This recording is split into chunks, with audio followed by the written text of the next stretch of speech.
ఎంతకాలం ఈ అరాచకాలు? జీవేలు వచ్చినా సరే ఈ గోమాఫియా అక్రమ దందా ఆపకుండా ఇష్టం వచ్చినట్టు విచ్చలవిడిగా ఎవరికి తోచింది వారు ఆవుల్ని, కోడిదూడల్ని, ఎద్దుల్ని విచ్చలవిడిగా వ్యాపారం చేస్తున్నారు.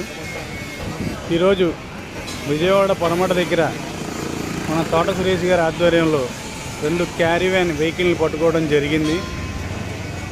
సో ప్రతి ఒక్కరూ కూడా దీని మీద స్పందించాల్సిందిగా మనవి. అట్లాగే జీవో పేపర్ కూడా పెట్టడం జరుగుతుంది.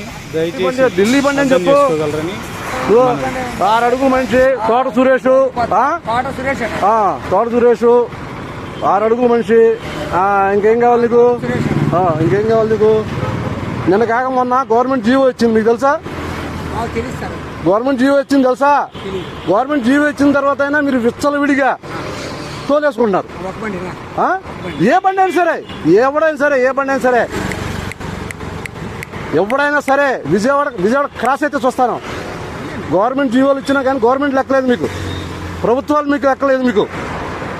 కాదు, ఆల్రెడీ ఈ బండి మీద కేసు ఉంది.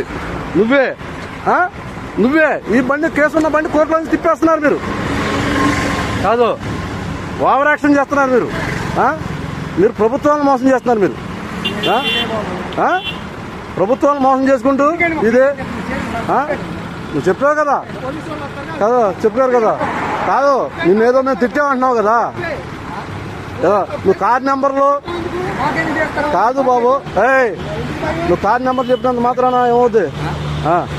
చంపేస్తారా మీరు? చంపేస్తారా? కోర్టులో, మంగళగిరి కోర్టులో కారు పెట్టి గుద్దిచ్చారు తెలుసా మీరు? మంగళగిరి కోర్టులో కారు పెట్టి గుద్దిచ్చారు తెలుసా? అవకాశం వచ్చింది. మంగళగిరి కోర్టులో కారు పెట్టి గుద్దిచ్చారు తెలుసా? మేము కోర్టు వాయిదాకి వెళ్తే